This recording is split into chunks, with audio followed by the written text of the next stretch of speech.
धन्यवाद बच्चों। आज मैं पुनः वर्ग नवम के लिए अव्यय शब्द लेकर आया हूँ।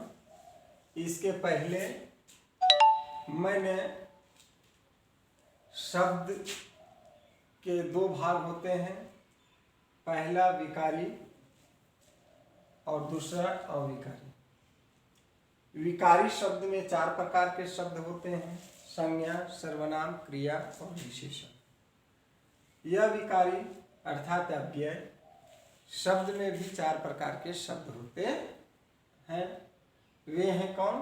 क्रिया विशेषण, संबंध बोधक, समुच्चय बोधक और विस्मयादिबोधक। बच्चों, सर्वप्रथम आज अब मैं अव्यय पर विशेष चर्चा करूंगा।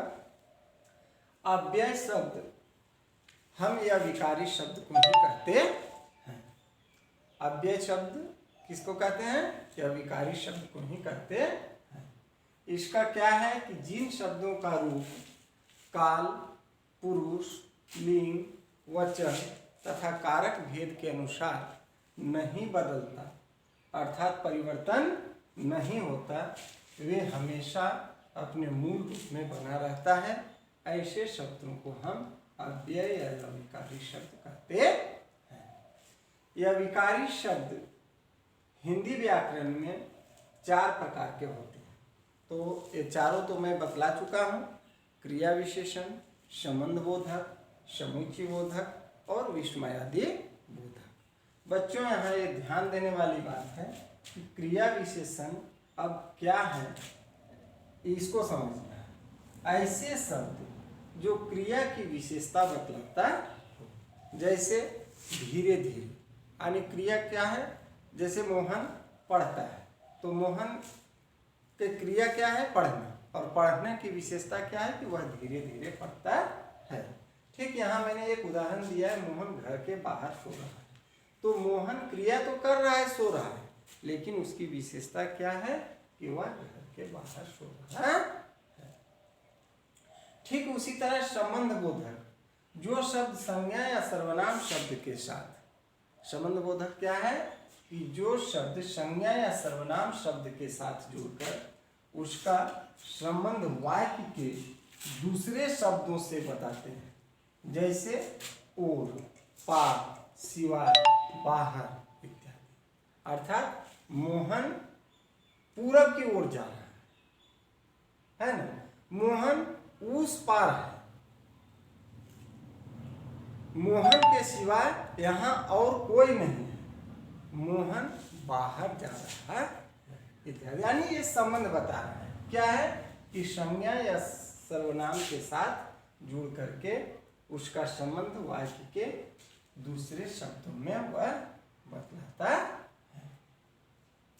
तीसरा है बच्चों समुच्चय बोधक। क्या है कि समुच्चय बोधक वाक्य में प्रयुक्त जब होता है, दो शब्द होते हैं, दो पद होते हैं या वाक्यांश होते हैं, इन वाक्यांशों के बीच जो जोड़ने की कड़ी करता है उसे हम क्या कहते हैं? समुच्चयवाचक, समुच्चयवाद बोधक अव्यय कहते हैं। बच्चे, आप लोग जानते होंगे कि दो शब्दों को जोड़ने के लिए योग होता है, जैसे मोहन और सोहन।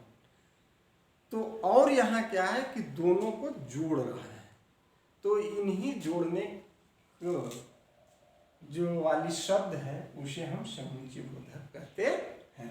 और इसके उदाहरण क्या है?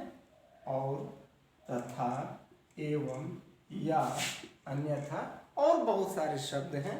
बच्चे, आप लोग अपना देख लीजिएगा। लेकिन क्या है, यहाँ ध्यान देने वाली है कि दो पदों या पदबंधों या वाक्यांशों को आपस में परस्पर जोड़ने वाले शब्द को ही हम समुच्चय बोधक शब्द कहते हैं। आगे है बच्चों विस्मयादि बोधक। तो विस्मयादि बोधक शब्द इसे कहते हैं, वैसे या विकारी शब्द जो अनायास अर्थात एकाएक खुशी प्रकट हो जाए, घृणा हो जाए, या व्यथा दुख हो जाए, आश्चर्य हो जाए, शोक हो जाए, ऐसे शब्द को हम क्या कहते हैं? विस्मयादि, यानी विस्मित हो जाना एकाएक। जैसे बच्चे आप लोग क्रिकेट टीवी पर देखते होंगे, अगर कहीं विपक्षी पार्टी छक्का लगा देता है तो कहता है वो छक्का लगा, एकाएक मन में आ जाता है ना दुख कि वो छक्का लगा दिया। लेकिन वही हमारे देश के खिलाड़ी अगर वही छक्का लगाते हैं या